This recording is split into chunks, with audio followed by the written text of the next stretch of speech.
ধরেছিলাম। আজকে এই বাঘারই আরো একটি ইতিহাস তুলে ধরবো, যে ইতিহাস অনেকেরই অজানা। আমি আজকে ছোট্ট একটি মসজিদের গল্প শোনাবো এবং একটি অলৌকিক পাথর আপনাদের দেখাবো, যে পাথর একসময় চুরি হয়েছিল আজ থেকে 2 যুগ আগে, এবং সেই পাথরটি চুরি হওয়ার পরে যে চোর ধরা পড়েছিল পরবর্তীতে, সেই চোরের করুণ মৃত্যু হয়েছিল।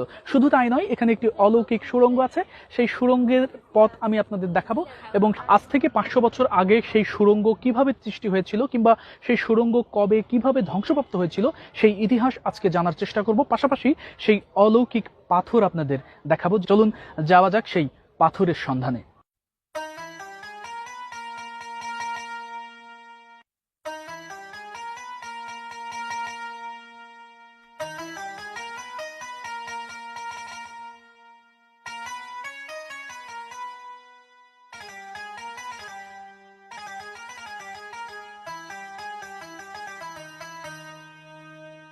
হযরত শাহ দৌলা রহমতুল্লাহ আলাইহির ছেলে হযরত দানিশমান্দের হাত ধরে এই বাঘায় আজ থেকে প্রায় 500 বছর আগে প্রতিষ্ঠিত হয় ইসলামিক বিশ্ববিদ্যালয় বা ইসলামিক উচ্চ শিক্ষা স্তর।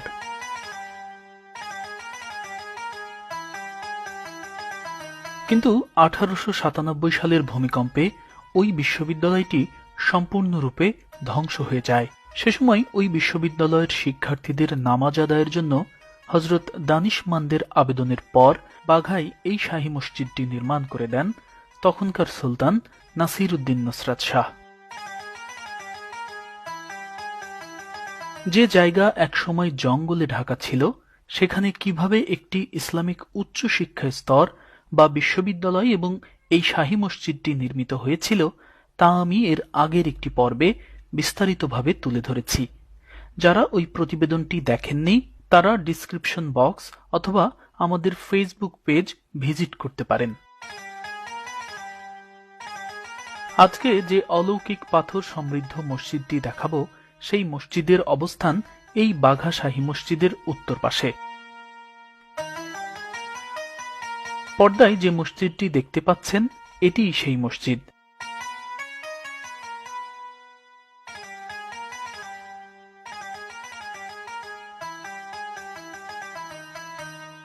আকারে খুব বেশি বড় নয়, লম্বায় 15 থেকে 20 ফুটের মতো, আর প্রস্থে 10 থেকে 12 ফুট।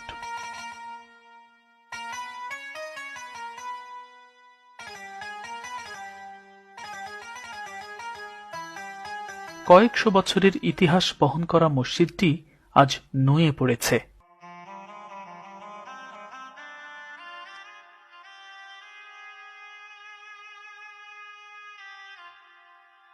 অযত্ন অবহেলায় একেবারে জনাকীর্ণ অবস্থায় পড়ে আছে আল্লাহর এই ঘর।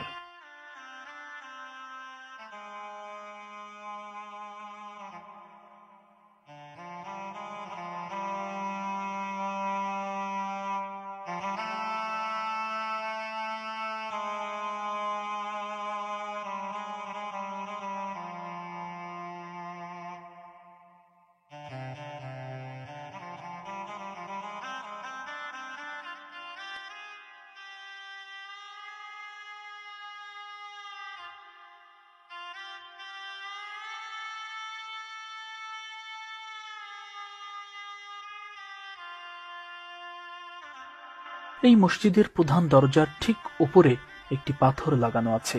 যেই পাথরটি অতি মূল্যবান শ্বেত পাথর কিনা তা আমি জানি না, তবে পাথরটি আজ থেকে প্রায় 24-25 বছর আগে চুরি হয়েছিল। এটি হচ্ছে সেই অলৌকিক পাথর, এবং এই পাথর একটা সময় চুরি হয়ে গিয়েছিল, এবং আজ থেকে প্রায় 2 যুগ আগের সেই ঘটনা। পাথরটির গায়ে আরবি হরফে আয়তাল কুরসি লেখা আছে। চুরির পর ওই চোর যে ব্যক্তির কাছে পাথরটি বিক্রি করেছিলেন, সেই নিরক্ষর ব্যক্তি আরবি হরফযুক্ত পাথরটি দিয়ে তার ঘরের সিঁড়ি বানানোর চেষ্টা করেছিলেন। দর্শক, নিশ্চয়ই আপনার গা শিউরে উঠছে। নিশ্চয়ই মনে মনে ভাবছেন, যে পাথরে আল্লাহর বাণী লেখা আছে, সেই পাথরকে বানানো হয়েছিল সিঁড়ি, যার উপর পা দিয়ে মানুষ চলাচল করবে। কিন্তু না, আল্লাহর বাণী সমৃদ্ধ এই পাথরটিকে সিঁড়ি বানানো হলেও এর ওপর কেউ পা রাখতে পারেনি, কারণ সিঁড়ির স্থানে পাথরটি বসানোর পর থেকেই তা অলৌকিকভাবে কাঁপতে শুরু করেছিল। পাথর কাঁপার এই দৃশ্য দেখতে সঙ্গে সঙ্গে শত শত মানুষ জড়ো হয়ে যায়, আর এভাবেই উদ্ধার হয় হারিয়ে যাওয়া পাথর, গ্রেপ্তার হয় সেই চোর। কিন্তু ওই চোরের কোনো জেল জরিমানা হয়নি, কারণ ওই চোর তখন ভয়ঙ্কর এক দুরারোগ্য ব্যাধিতে আক্রান্ত ছিলেন। সারা শরীরে ঘা হয়ে মাংস খসে খসে পড়ছিল, পচা মাংসে বাসা বেঁধেছিল বড় বড় পোকা। ঘায়ের গন্ধে মানুষ ওই চোরের কাছে ভিড়তে পারেনি, নিকটজনেরাও খুব একটা কাছে যেত না তার, অর্থাৎ তাকে জেল জরিমানা দেওয়ার মতো অবস্থা ছিল না। দর্শক, সৃষ্টিকর্তার কি বিচার দেখুন। পাথর চুরির এই ইতিহাস এখানকার বেশিরভাগ মানুষের কাছেই জানা, কিন্তু সেই চোর যেহেতু মারা গেছেন এবং তার ছেলেমেয়েরা যেন সামাজিকভাবে অসম্মানিত না হন, সে কারণে আমি এই প্রতিবেদনে ওই চোরের নাম ঠিকানা উল্লেখ করিনি। মসজিদের উত্তর পাশে একটি কবর আছে। এটি কোনো আউলিয়া বা হয়তো সেরকমই কোনো এক মহান ব্যক্তির, কিন্তু কবরটি কার এটি কোনো দর্শনার্থী এসে বুঝতে পারবে না, জানতে পারবে না। এবং কেন জানতে পারবে না? কারণ নাম ফলক নেই। এই কবরের কার কবর এটি উল্লেখ করা নেই, এবং এই মসজিদটির বিষয়েও কোনো বিস্তারিত কোনো তথ্য নেই। অর্থাৎ পর্যটকরা যদি এখানে আসে তাহলে খুবই বিভ্রান্ত হবে, এবং এই যে এই পাথর সম্পর্কেও বিস্তারিত কোনো কিচ্ছু বলার নেই। আমি খুবই হতাশ। আমি চাই যে সংস্কৃতি মন্ত্রণালয়ের অধীন প্রত্নতত্ত্ব অধিদপ্তর এই বিষয়ে মনোযোগী হবে। বাঘা শাহী মসজিদ যেভাবে প্রত্নতত্ত্ব অধিদপ্তর যেভাবে সংরক্ষণের উদ্যোগ নিয়েছে, এই মসজিদটিও একইভাবে সংরক্ষণের উদ্যোগ নেওয়া প্রয়োজন। তা না হলে কালের গর্ভে যে কোনো সময় হারিয়ে যেতে পারে। এমনকি ভূমিকম্প হলেও, ছোট্ট ভূমিকম্প হলেও এটি ধ্বংস হয়ে যেতে পারে।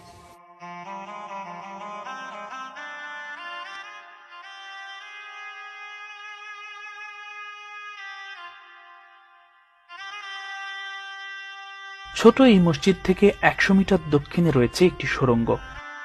ধারণা করা হয় আজ থেকে 500 বছর আগে যে ইসলামিক বিশ্ববিদ্যালয় এখানে প্রতিষ্ঠিত হয়েছিল, সেই বিশ্ববিদ্যালয়টির অবস্থান ছিল এই জায়গাতেই, অথবা এখানে ওই বিশ্ববিদ্যালয়ের শিক্ষার্থীদের থাকার জন্য আবাসিক হল ছিল, এটিও ধারণা করা হয়। বন্ধুরা, আমি চলে এসেছি সেই সুড়ঙ্গের কাছে। আপনাদেরকে যে সুড়ঙ্গের কথা এতক্ষণ আমি শোনাচ্ছিলাম, সেই সুড়ঙ্গই মূলত এইটি সেই সুড়ঙ্গ।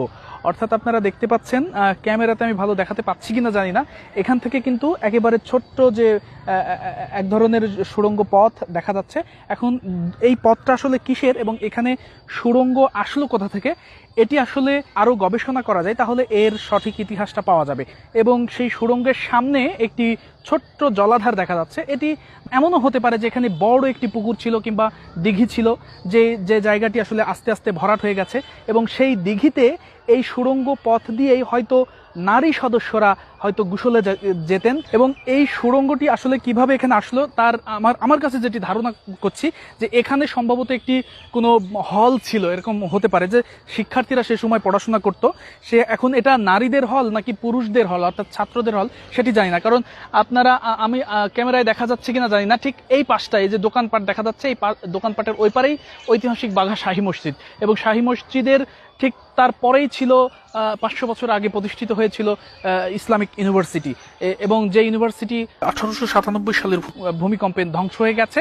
এবং সেই ইউনিভার্সিটির শিক্ষার্থীরা এখানে থাকতো কিনা, অর্থাৎ আমি যে এখন চারণভূমি এখানে হয়ে গেছে, বা এখানে বিল্ডিং কিচ্ছু নেই, কোনো কিচ্ছু নেই, শুধু চারিদিকে ওই ধার দিয়ে আসলে পোড়ামাটির ইট আছে, কিন্তু সেই ইটগুলিতে যেমন এই যে এখানেও ইট পড়ে আছে, এবং এই সাইডগুলোতে ইট পড়ে আছে। এখন এই সকল বিষয়গুলো আসলে প্রচুর গবেষণা প্রয়োজন, কারণ ইসলামিক ইউনিভার্সিটির শিক্ষার্থীরা এখানে বাসভবনে থাকতো কিনা সেটি একটা প্রশ্ন, এবং সেই শিক্ষার্থীরা আসলে ছাত্র ছিল নাকি ছাত্রী ছিল সেটি আরও বড় প্রশ্ন।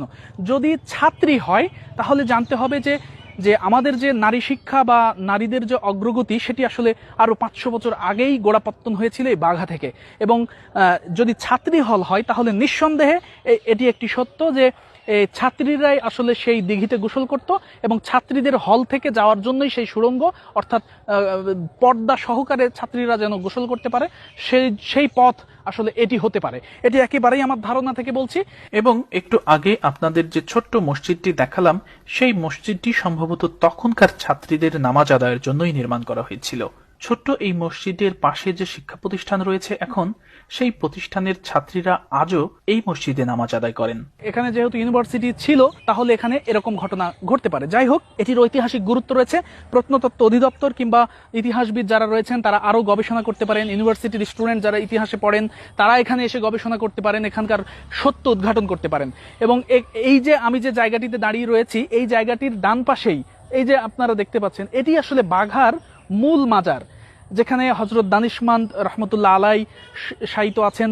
এবং সেই সময় ইউনিভার্সিটির যে সকল শিক্ষার্থীরা ভূমিকম্পে মারা গিয়েছিলেন তারাও শায়িত আছেন। মূল কথা, বাঘা মাজার, মসজিদ এবং ছোট মসজিদ, যেটি পাথরের অলৌকিক পাথর আপনাকে আমি দেখালাম, সেই পাথর সমৃদ্ধ মসজিদ সহ এই পুরো জায়গাটি আসলে বিশাল ইতিহাসের ঢাকা।